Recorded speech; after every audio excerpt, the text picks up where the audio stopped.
Hello friends, നമ്മളെ വീടിൻ്റെ പണി അങ്ങനെ പൂർത്തീകരിച്ചുകൊണ്ടിരിക്കുകയാണ്. ഇപ്പോൾ കന്നിമാസമായതിൻ്റെ പേരിൽ നമുക്ക് താമസിക്കാൻ പറ്റാത്ത കാരണം അങ്ങനെ പൂട്ടിയിട്ട് നിൽക്കുകയാണ്. താമസമൊന്നും ആയിട്ടില്ല. പരമാവധി ഞാൻ ടൈലാക്കി. ഫ്ലോറിൽ കൊച്ചുള്ള കാരണം ടൈലാക്കാൻ തീരുമാനിച്ച്. ഇതാണ് നമ്മൾ കിച്ചണായിട്ട് ഉപയോഗിക്കാൻ പോകുന്നത്. ഇതിൽ സ്ലാബൊക്കെ അടിച്ചിട്ടുണ്ട്, ടൈലൊക്കെ ഇട്ടു, റെഡിയാക്കിയിട്ടുണ്ട്. 2 വിൻഡോസ് കൊടുത്തിട്ടുണ്ട്. സാധനങ്ങൾ വയ്ക്കാൻ ഗ്ലാസ്സൊക്കെ ഇട്ടിട്ടുണ്ട്. പിന്നെ ഗ്യാസാണ് നമ്മൾ ഉപയോഗിക്കാൻ പോകുന്നത്. കാരണം വെച്ചാൽ വിറക് ഉപയോഗിക്കാൻ നമുക്ക് അതിനുള്ള സൗകര്യം കാര്യങ്ങളൊന്നും നമ്മൾ ചെയ്തിട്ടില്ല. പിന്നെ സിങ്ക് വെച്ചിട്ടുണ്ട് ഒരെണ്ണം. പിന്നെ വാഷിംഗ് മെഷീനുള്ള സ്ഥലമായിട്ടുണ്ട് അടുക്കളയിൽ തന്നെ. പിന്നെ ഫ്രിഡ്ജിന്. ഇത്രയുമാണ് നമ്മളെ വീട്. പിന്നെ പരമാവധി ഞാൻ ഓടാണ് ഇതാക്കിയത്, ഷീറ്റാക്കാനൊന്നുമില്ല.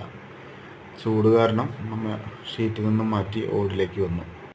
നമ്മളെ പറമ്പിനെ വെള്ളം നിൽക്കുന്ന കാരണം നമ്മൾ കുറച്ചങ്ങോട്ട് ഉയരത്തിലാണ് വീട് പണിതിട്ടുള്ളത്. പിന്നീട് മണ്ണൊക്കെ ഇട്ട് ലെവൽ ചെയ്യാമെന്ന രീതിയിലാണ് നമ്മൾ ആക്കിയിട്ടുള്ളത്. അങ്ങനെ കിച്ചണ് ഇതാണ് ഇപ്പോൾ നമ്മളെ റൂം. ഇത്രയും സ്ഥലം ഫ്രണ്ടിൽ നമ്മൾ ഒഴിവാക്കിയിട്ട് ബാക്കിൽ നമ്മൾ ഒഴിവാക്കിയിട്ടുണ്ട്. ഫ്രണ്ടേജ് വരുന്നിടത്താണ് ഇപ്പോൾ ഞാൻ ഈ വീട് ഉണ്ടാക്കിയിട്ടുള്ളത്. ഒരു 900 സ്ക്വയർ ഫീറ്റിനുള്ള സ്ഥലം നമ്മൾ ഒഴിവാക്കി നിർത്തിയിട്ടാണ് ഈ വീട് പണിതിട്ടുള്ളത്. ഇതാണ് നമ്മളെ റൂം. റൂമിൽ 10-8 റൂമാണ് ഉണ്ടാക്കിയിട്ടുള്ളത്.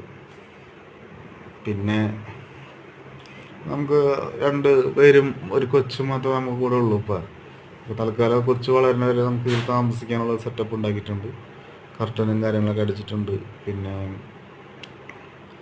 പെയിൻറ്റിങ് ഫുള്ള് കഴിഞ്ഞ് നമ്മൾ പിന്നെ സീലിങ്ങൊക്കെ ചെയ്തിട്ടു. ഇതിൻ്റെ ഇടയിൽ സീലിങ്ങൊക്കെ ഫുള്ള് ചെയ്തു. കാരണം വെച്ചാൽ ഓടിൻ്റെ റൂമിൻ്റെ ഉള്ളിലാകുമ്പോഴേ ഓടിൻ്റെ മേലെ ഒന്ന് വല്ല പ്രാണി കാര്യങ്ങളൊക്കെ വന്ന് കൊച്ചിന് ഭയങ്കര ബുദ്ധിമുട്ടായിരിക്കും. പിന്നെ ഈർപ്പം കയറും. അപ്പോൾ നമ്മൾ സീലിംഗ് അടിച്ച് ചുരുങ്ങിയ ചിലവിൽ ഒരു ടോട്ടൽ സീലിംഗ് അടിക്കാൻ എനിക്ക് വന്നത് ആകെ ഒരു 4000 രൂപയോളം വന്നുള്ളൂ. നമ്മൾ സ്വന്തമായിട്ട് ചെയ്ത കാരണം അത്ര വന്നുള്ളൂ. പിന്നെ നമ്മുടെ സ്വിച്ചും കാര്യങ്ങളൊക്കെ ഇടമുട്ടം അൻവർ ഇലക്ട്രിക്കലാണ് നമുക്ക് സ്പോൺസർ ചെയ്ത് പൈസ കൊടുക്കും. കുറച്ച് എല്ലാ ഡീറ്റെയിലും കുറച്ചിട്ട് നമുക്ക് സപ്പോർട്ട് ചെയ്ത് തന്നിട്ടുണ്ട്.